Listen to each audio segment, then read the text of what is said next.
Welcome to Brindabella Homestead, with its opulent rooms and its luxurious lifestyle. Home to Cluedo and the scene of murder, mystery, and intrigue. A visitor lies dead in one of the rooms in the homestead. Your task is to solve the crime. There are 6 suspects, but which one is the killer? Could it be Mrs. Peacock, owner of Brindabella and beautiful society hostess? Perhaps Colonel Mustard, military hero and intimate family friend? Is Reverend Green a saint or a sinner? Could Professor Plum be the architect of a murder? What about Miss Scarlet, Mrs. Peacock's glamorous stepdaughter? Or Mrs. White, Mrs. Peacock's loyal housekeeper and devoted confidant? You will be assisted in your investigations by the intrepid detective Sergeant Bogon.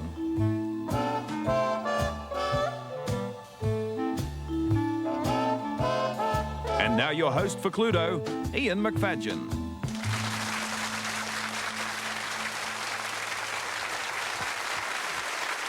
Thank you very much. Thank you. Thank you all and welcome to Cluedo.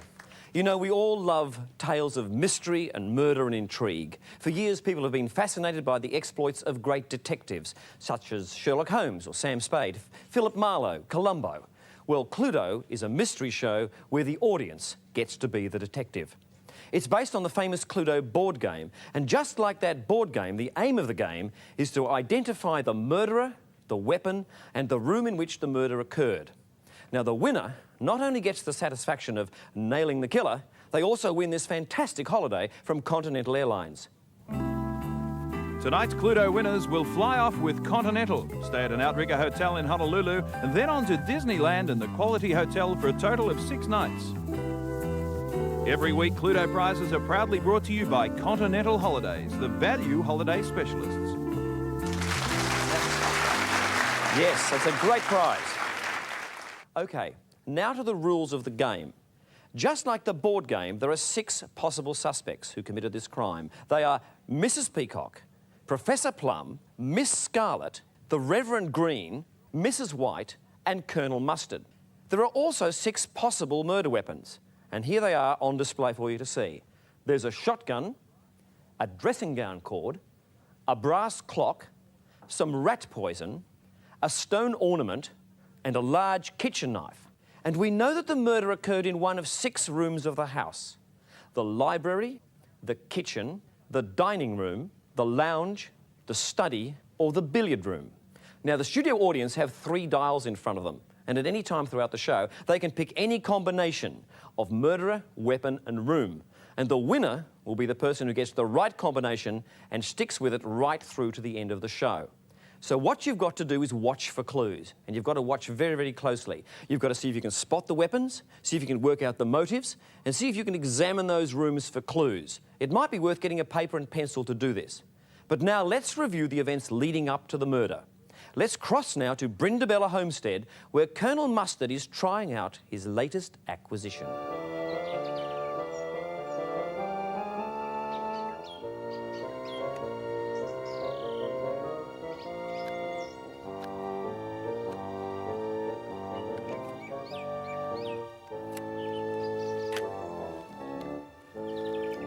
Paul! Paul! Come on, Paul!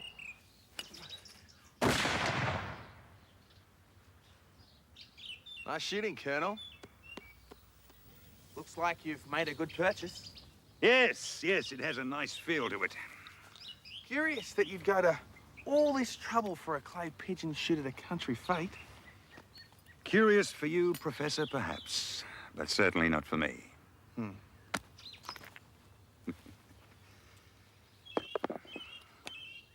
Oh, Frederick. It's wonderful to see you again. Mike, an old family friend. Frederick Starks. You've heard me speak of Frederick. Oh, yes, good. Colonel Mike Mustard. How do you do, Mustard? Well, why don't you join us for afternoon tea? I'm sure Frederick must be starving after his marathon drive. Well, if you'll excuse me, I have a few things to do before tonight. Of course. What's all all this? Well, you're just in time for our annual charity fete tomorrow. Oh. So what do you think?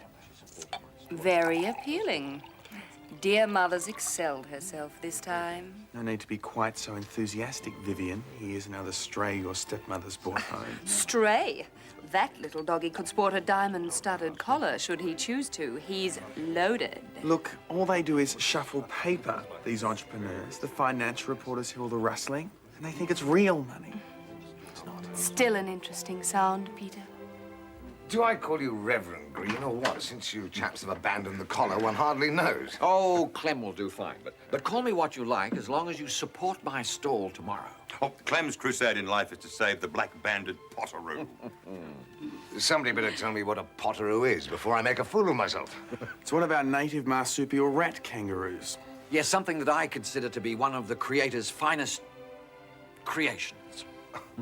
Well, if he did make them, Clem, surely it's up to him to save them. I'll agree with that. And where do you fit into this? Oh, Peter's an architect. Into computers and all that sort of thing. He lives with us. He supervises the development and upkeep of this place and the property. That job outline sounds about as parasitic as your beloved charities, my dear. I say that's a bit over the top, isn't it, Stocks? Well, that's how I see it, so that's how I call it. And where do you fit into this, Colonel? Bit long in the tooth for foot slogging. Are you a retainer, too? Oh, don't be ridiculous, Frederick. Mike's retired, ex-army. Yes, if it happens to be any of your damn business, I run a property nearby. Over the years, I've enjoyed a long and happy friendship with Elizabeth's late husband, Vivian's father. Oh, good. Good for you. Yes. Well, I think this is a good time for us to move into dinner. Yes, why not?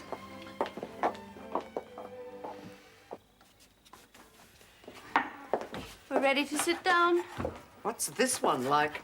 Oh, my stepmother's taste in men is usually appalling, but this time she's been lucky. Not only is he charming, but he's rich as well. My kind of man. Vivian? A dash more cream, don't you think?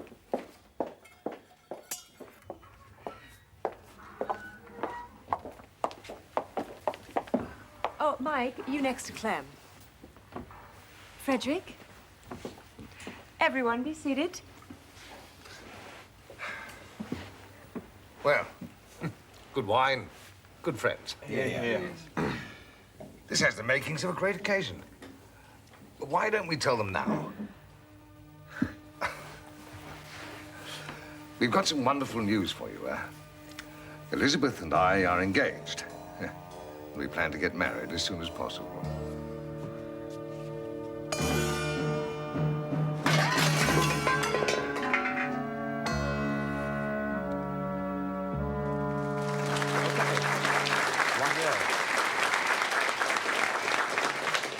All right, there's our first piece of the drama. You've seen Brindabella Homestead, you've seen the 6 characters, and you've also met the visitor who has arrived and thrown the household into turmoil. Is this going to lead to his demise? We'll be back after this break to show you some more.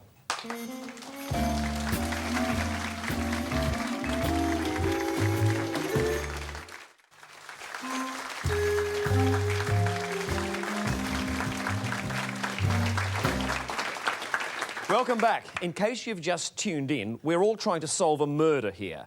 What's happened is that at Brindabella Homestead, Mrs. Peacock has startled all her companions by announcing that she's going to get married to a certain Frederick Stocks, a man that nobody knows or even trusts. Let's go back to the action and see some more.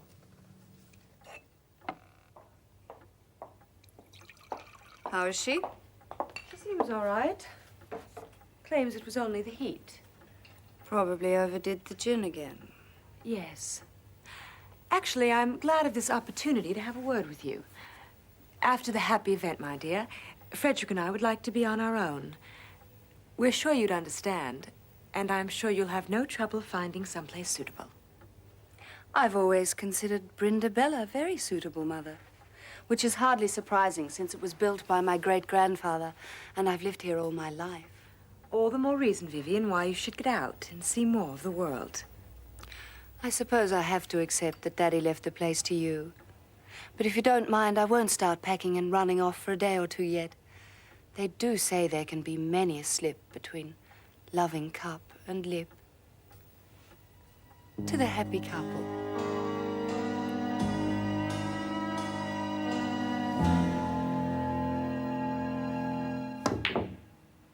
Well done. Shot. Well done. Oh, damn silly of me. Come without any money. I'll have to drop it over when I get back to town. House rule, Stocks. All bets to be settled on the night. I'm sure Plum will trust me for 100, mustn't he? Yes, I would. But, when in Rome. Well, I've got some money in my bag somewhere, but I suppose a cheque will satisfy this uncivilized custom of yours. You know, at my father's knee, I learnt always accept only cash or gold. But for a Frederick Stocks cheque, I could make an exception. Colonel Mustard, Mrs. Peacock was wondering if the gentleman would join her for a nightcap. Yes, of course, of course. Excellent. Good idea. Are you coming, Frederick? Yes, good idea. I'll be right with you. It is you, isn't it? You talking to me? I know it's you. And you recognize me, too. I can see it in your eyes. You're either confusing me with somebody else, or else you're stark raving mad. You coming, Stocks? Yes. Yes, I am. Give this to your friend.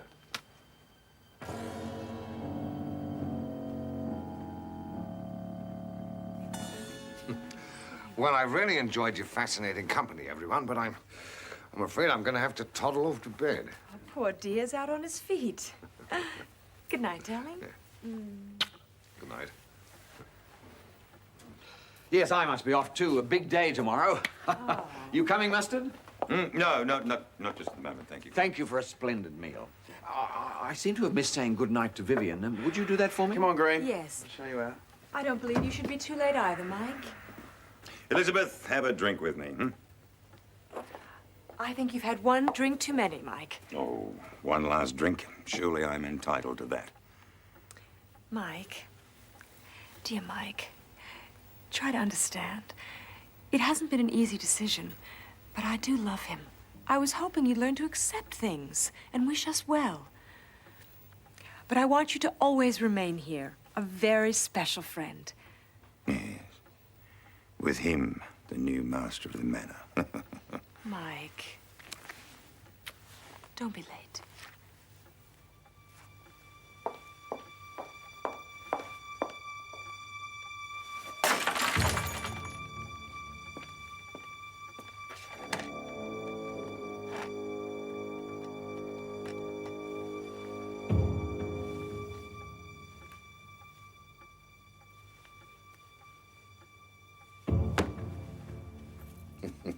No more local mores.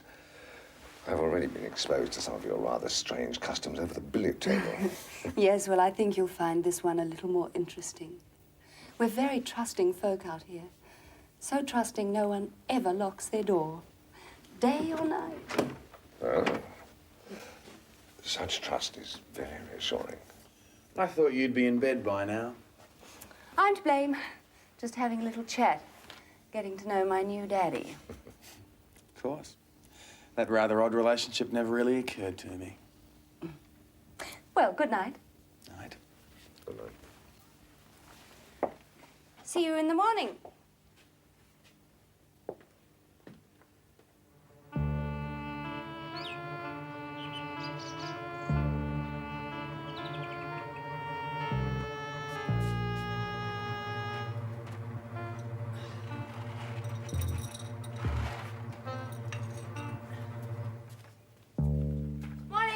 Morning. This stuff is supposed to be strong enough to stop an elephant. Our rats seem to be thriving on it. Oh, don't touch that. Pardon me, I'm sure. It's for Mr. Stocks. He's a big coffee drinker. Well, so Mrs. Peacock says. I'll just fix his tray, then I'll get your breakfast. I can't wait, I'm ravenous. Did you recover from your little turn last night? It's just the heat. Oh, yes. Morning. I don't like people in my kitchen, particularly at this hour. I'm hungry, Mrs. White. Looks pretty good. Another piece in there. Grand Central Station in here. I expect you both to be gone when I get back. Yeah.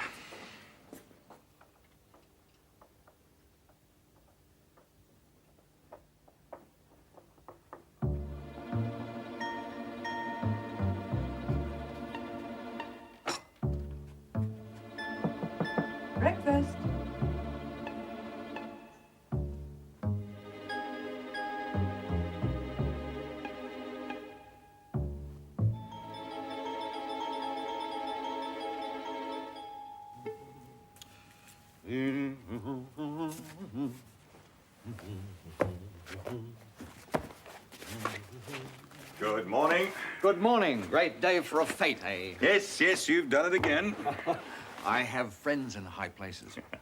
Listen, you won't mind if this goes out to the fete with your stuff, will you? No, not at all. Good, good. Clem, that's an awful lot of money to leave lying around. What are you doing? It's the proceeds from the raffle. I missed the bank.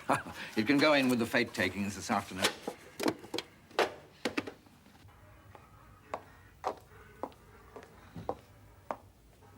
You're a very wicked man, Mr. Stocks. You bring out the worst in me.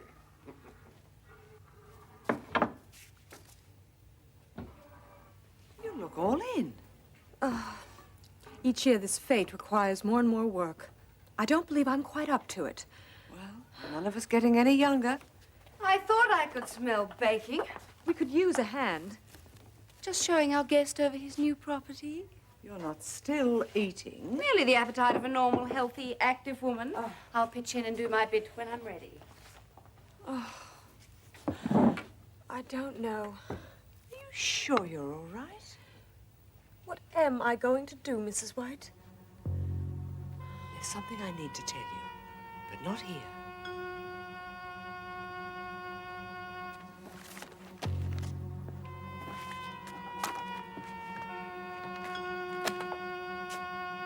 Ah, Plum. Thought you were being entertained by Vivian. Done that. Look, I'm glad I stumbled on you. Can I have a word? I've got a meeting, actually, Stocks. You've got about 30 seconds. Oh, well, you know that check I gave you? Well, I found the money I misplaced in my bags last night. I'll give you the cash now. Good. Time's up. If you have a problem in the kitchen, then you fix it. I'm afraid it's much more serious than And I that. don't want to know about it. This fate is as much as I can manage today. But you should know. It'll keep until tomorrow.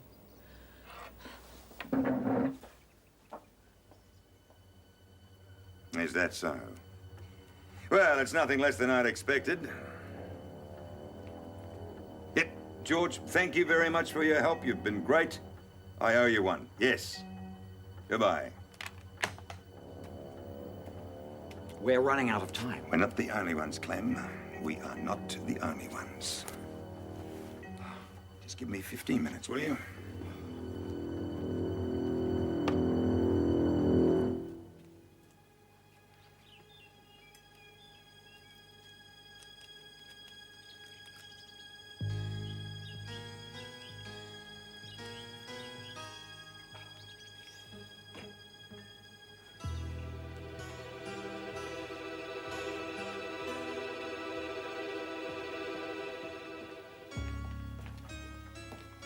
Where is it? Well, I certainly didn't touch it. Oh, someone's gone off with it.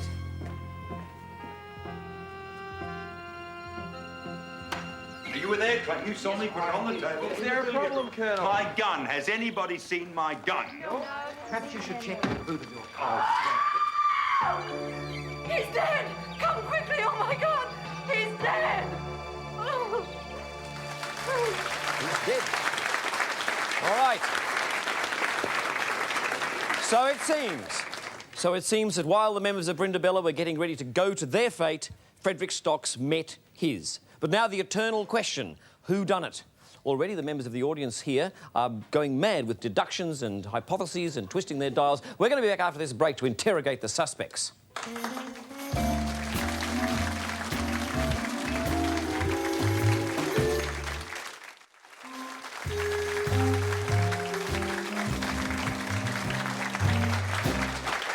Hello and welcome back to Cluedo. If you've just tuned in, we have a whole audience of detectives here trying to solve a murder. And the winner's going to win a fabulous holiday from Continental Airlines. Not only that, you viewers at home have got a chance to win exactly the same holiday. So keep watching for details. But now it's time to bring down the suspects and interrogate them. Did Mrs. Peacock discover something about her future husband that motivated her to kill him? Was Professor Plum so jealous of Stock's flirtation with Miss Scarlet that he was moved to violence? Was Miss Scarlet really interested in Stocks, or was she just trying to protect her place at Brindabella? Would Reverend Green break his vows of peace and kindness to protect the family under his care and his precious potteroos? Was there something in her past that led Mrs. White to poison Stocks like the rat that he was? Or did Colonel Mustard kill the man he saw as stealing Mrs. Peacock's affections away? One of these 6 suspects is the murderer.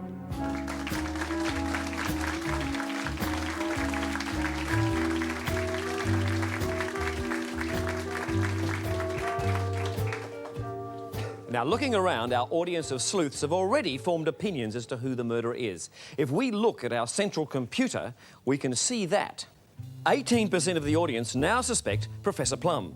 25% suspect Mrs. White. But our top suspect is currently Colonel Mustard with 26% of the vote. All right, I think it's time now to have some questions from the... Is that you, Colonel Mustard? It was indeed, sir. Did you have something to say about that? I'm speechless, absolutely speechless. You should be. Well, you're not going to be speechless for long, idiots. but we're going to start interrogating you right now. Let's take some questions from the floor. Who'd like to... Yes, right here. Yes, Mrs. White, I'd like to know what it was you were going to tell Mrs. Peacock about her fiancé. It's a very personal matter, madam, one which pains me very much. But, well, if I don't ask you, perhaps the police might. Perhaps you prefer to answer to them. If you really wish to press me... You don't Yes, have to. No. I want to speak How to much this pain do you woman. want to put her through? I had a daughter who was seduced and made pregnant by that man, and then she took her own life. That is why I loathed and detested him. Happy now? Are you happy now? All right, tell us the story. One more question here. Yes, I've got a question to Colonel Mustard. Yes, sir. Who did you make the phone call to that night? Ah, interesting observation, isn't it? Yes, very good, very well done, very well done. I phoned a colleague in Sydney, actually. You don't think it was a late time to be making the phone call? No, I know this colleague very well. He doesn't go to bed very early. All right. Yes, moving along to here. My question is to Professor Plum. Was that your dressing gown cord in the corridor? No, I don't actually wear a dressing gown. Yes, I think we could have predicted that one. It's a question from here. Yes, it's to Mrs. White. Where did you put the dressing gown cord after you picked it up? I took it back to the kitchen, hoping to find the owner. And whose was it? I have no idea. I was wondering, Mrs. White, in the room where you found the body, was there a computer in there? A what? A computer. A computer, not that I'm aware of. I'm not sure whether Mrs. White knows anything about computers, but let's go back to Brindabella, where Detective Sergeant Stanley Bogong of the local constabulary is going to ask a few questions of his own. I've made inquiries about telephone calls to and from the house since the arrival of the deceased yesterday, and they're all accounted for except 2. One to Sydney, one from Sydney. Anyone know anything about these? The one to Sydney was at 10:05 last night. The one from Sydney at 9:21 this morning. Ring a bell? Reverend, you wish to say something? No, nothing. OK, well, I'll make inquiries at the other end. Now, money. I found quite a large amount of money in the deceased's luggage. Yeah, he said he had money somewhere. When he found it, he gave me $100 in exchange for a cheque he'd given me yesterday. Now, you see, I find this very interesting. Well, why wouldn't he carry money, Sergeant? He was a wealthy man. But he carried it mainly in 5s and 10s and all neatly folded as if he was going to put it into a bank or something. And why would he carry it in a box like this? That's my money, my raffle money. Did you give him this? I didn't even know it was missing. I thought it was in the billiards room. I can't believe this. Do you know how the money got there? No, but Frederick was no thief. Elizabeth, this is going to be very hard for you, but it will all have to come out eventually. Stocks was worse than a thief. He was just a grubby little con man. He was broke, and he would stop at nothing to raise $1. Those phone calls, Sergeant, I'm responsible for those. From the moment I saw the man, there was something about him I couldn't trust. With my background, of course, you learn these sorts of things. When I saw his check, I decided to make some inquiries of my own. Elizabeth, you deserve much, much better. Very chivalrous, Colonel. But do you care enough to kill for her? That's what I want to know.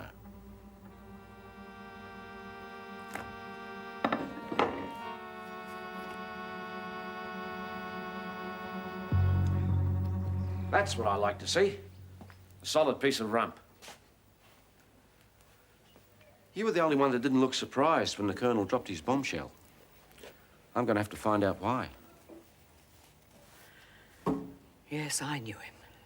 15 years ago. His name was Freddie Stone then. He seduced my daughter and ran off when she became pregnant. You didn't tell Mrs. Peacock this? Oh, his grand manner.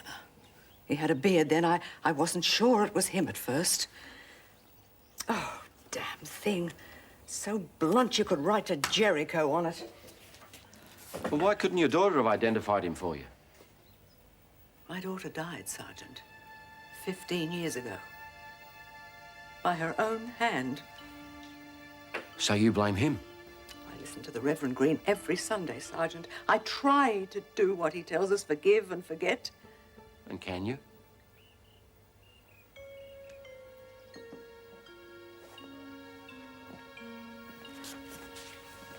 Oh, I brought that in here. I couldn't bear to see it lying around with no one to keep an eye on it. Money went missing too. I know nothing about that. I'm sorry all this had to get resurrected for you, Mrs. White. It's never been buried, Sergeant. Maybe it will be now.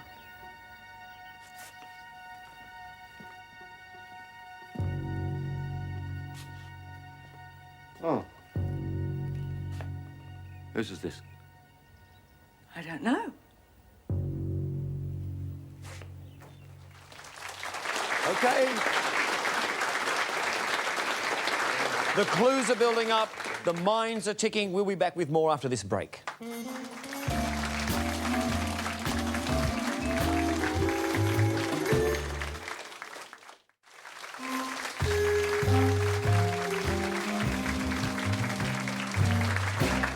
Hello, welcome back to Cluedo. Our audience of sleuths here are making deductions right, left and centre.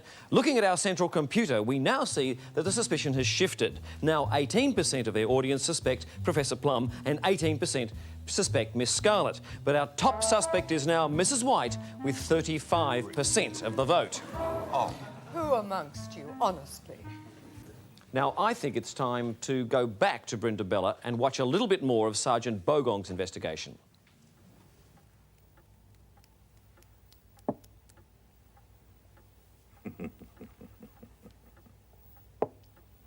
Damn.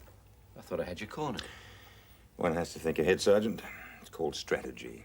We military types never lose it. Stocks. Now, he would have caused you a problem. Once you had found out that he was a con man, you would have to have protected Mrs. Peacock. Her money, her reputation. The least a man could do, I would say. But how, Colonel? Simple. Grab him by the scruff of the neck and shunt him out the door. That's about the only language his type would understand. No, Colonel, he'd still be able to talk. And what tales he would have told. The media would have paid him thousands for his story. Rich widow duped into love nest. If even I can see that far ahead, Colonel, surely a strategist can. The man had to be shut up. For good. Checkmate.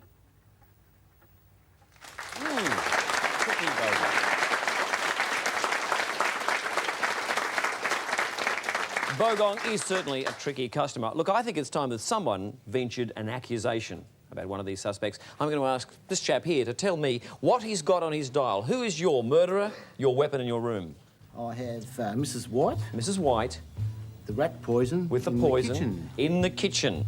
All right. None of those are correct. None of those are correct. Now, do you know what that means? That means that Mrs. White and the rat poison in the kitchen are off the list. Yep. If anyone has any of those three, they can take them off right now. People at home, disregard those three possible clues, OK? They're out of the race. Let's have some more questions of these people. There were some people, yes, right here. I have a question for Miss Scarlett. Where did you take Mr. Stokes on your walk, and where did you leave him? I took him out around the stable to show him my horse, and then I left him at the base of the stairs on my way to my bedroom. And you didn't see him after that? No. Mrs. White, what room is the clock normally kept in, and had it moved at all? Well, we have many clocks. The mantelpiece clock. The mantelpiece clock was on the mantelpiece. And it was always there throughout? As far as I was aware, yes. And a question from over here. I wanted to ask the Reverend, have you always been a Reverend? And if not, what were you beforehand? Well, I worked in the public service many years ago, but I had an early calling and I've been a Reverend now for about 15 years. Miss Scarlett, when you went into the kitchen and you went over to the pot on the stove, Mrs. White's back was turned. Did you put anything in that pot then? Good heavens, no. Next door neighbour. Professor Plum. Yes? What did you do with the cheque? Mustard never really gave me the cheque. I just took the cash. Yes, So but I- he gave you a cheque the night before and he gave you the He cash gave in the Mustard the morning. cheque. All right. I took the cash. I always do. Do we trust this man? I think it's time to make another accusation. This might help us a little bit. Could you please tell us what you've got on your dials there? Miss Scarlett, Miss Scarlett, the stone ornament with the stone ornament in the study. in the study. Now, why do you think that? I don't like her. You don't. Not so hot Madam, yourself, darling. Madam, I hope I never get you on a jury. But I can tell you that your accusation of Miss Scarlett with the stone ornament in the study means you have one right. And I'm not going to tell you which one, but one of those is correct.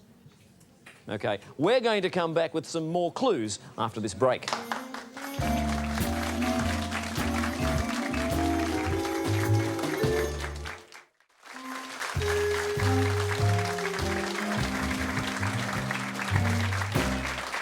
Welcome back.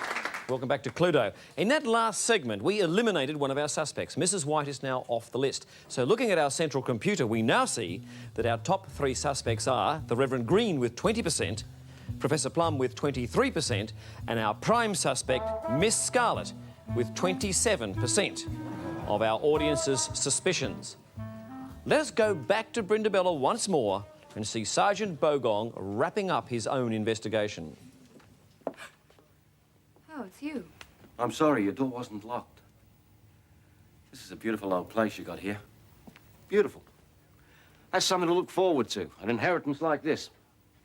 I know people who'd kill for a place half as good. Oh, sleep in a bed like this. What side do you sleep on? Beg your pardon? Well, everyone favors one side or the other. Have no idea. You sleep on the left. That figures. Mind you, this side's been slept on quite a bit too. Don't ask, Sergeant. That's solely my business. I take your point. But if whoever slept here last night is in any way involved in a homicide, then it becomes my business too, doesn't it? We have been friends since our days at university together, Sergeant. So you have a degree of friendship. Did you sleep with her last night? You can go to hell for an answer, Sergeant, because that is entirely my business. Because someone did. Ah, wasn't you then?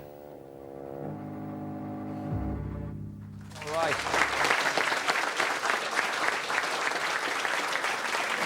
Now, we've got to have some questions. We must have some questions coming out of that one. Come on, what's the question everyone's dying to ask? Reverend Green, you were the last one to be seen with a stone ornament. What did you do with it? I put it down on the table. I must admit I had underhand motive. I wouldn't like to have struck him down with it. As the Bible tells us in Leviticus, the Lord will smote thy knees with grievous boils. I'm not sure whether that's much help, Reverend. Let's take a question from here. Colonel Mustard, did you ever find your gun? Did I ever find my gun? Oh, yes, it was finally returned to me some hours ago. Where was it found? In the kitchen. I'd like to ask Mrs. White what she was doing when she found the body. I was trying to get the place in order, as is my general duty. What specifically were you doing, though? Dusting. OK, right up here. Mrs. White, what were you actually dusting when you found the body? The furniture. Was it a lounge suite? I beg your pardon? Was it a lounge suite, a table, a mantelpiece? It was a table, I think. I got such a shock. Everything went out of my mind completely. Yes, a question from in here. I take it, Reverend Green, that you're offended about the victim when he was talking about the Potteroos should only be saved by fate, basically. Oh, yes, very offended. You see, I think we should all be concerned with God's life in whatever form it comes. Right up the back here. Yeah, Colonel Mustard. Where'd you go after leaving Reverend Green? At what point, sir? When you threw in the stone. Oh, where did I go? I went to seek out Elizabeth. I wanted to pass on to her the information that I just received on the telephone. Did you find her? No, well, I did, but she was rather busy at the time, and I suspect she had a bit of a headache, too. Right here. You know, the usual excuse. OK, we'll take one more question from right here. Colonel, when you found your shotgun, had it been fired? I didn't take a sniff to Robert. I must check that when I get home. All right, before we go to our final deductions and our final clues, I'm going to ask for one more accusation. Will this lady here please tell us what she's got on her dial? Mr. Plum? Professor Plum. Oh, Professor, sorry, my Professor. apologies. With the stone ornament in the library. Professor Plum, with a stone ornament in the library, you have none right. That means that if you have any of those three elements on your combination, you must now take them out. We'll be back after this break for the solution of our mystery.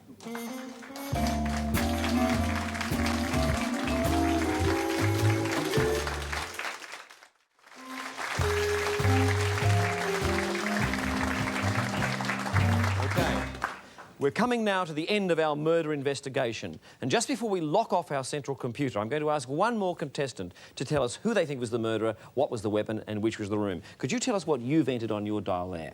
Mrs. Peacock with the dressing gown cord in the study. Mrs. Peacock with the dressing gown cord in the study. And you've got 2 correct. 2 of those are correct.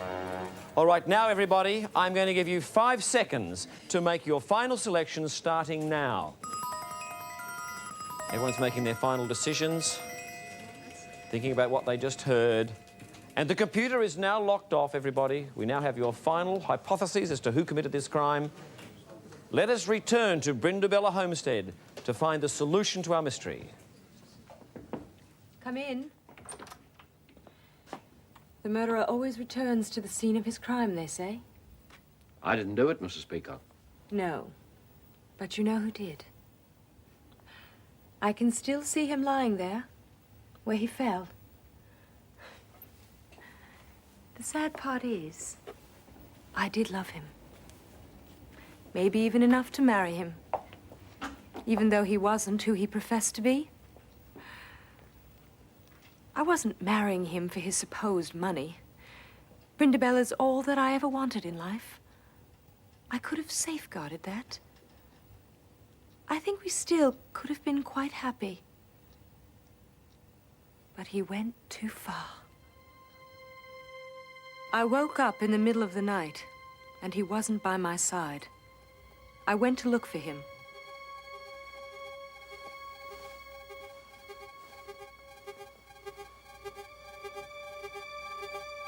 I recognized it immediately.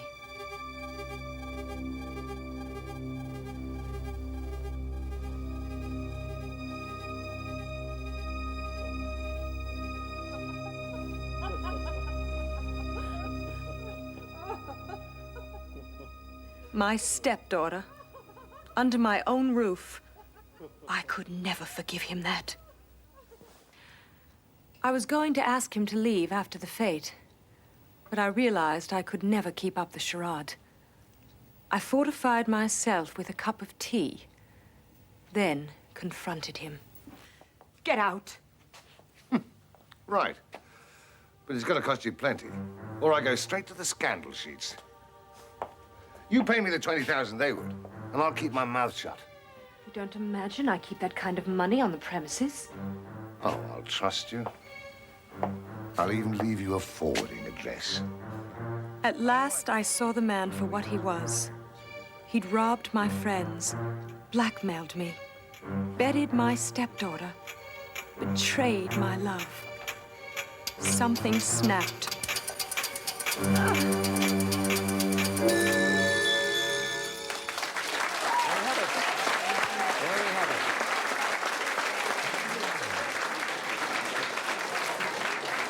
And there we have the solution to our mystery. Mrs. Peacock with the clock in the study. How many people in the audience have got that on their dials at the moment? These are all the people who found the right solution. But the person who got there first is sitting right behind me, and he is the winner. And this is what he's won. Tonight's Cluedo winners will fly off with Continental, stay at an Outrigger hotel in Honolulu, and then on to Disneyland and the Quality Hotel for a total of 6 nights. Every week, Cluedo prizes are proudly brought to you by Continental Holidays, the value holiday specialists. Now let's welcome tonight's winner. Right here. What's your name? Shane. Shane. That was a fantastic effort there, Shane. Where are you from? Croydon. From Croydon, Victoria. What do you do for a living? Public servant. Public service, so you've got a lot of time to read detective novels and bone up on this sort of thing. Well, it's a great holiday you're going to have. Who are you going to take with you? Probably my sister. Probably your sister. OK, we'll accept that one. Listen, there was a great effort. There was a lot of competition in the audience tonight. Thanks for playing Cluedo. Thank you. Maybe you get a chance to play again sometime. For everyone at home, we'll be back again next week with another Cluedo, another game of murder, mystery, intrigue, and fabulous holidays from Continental Airlines. We'll see you then.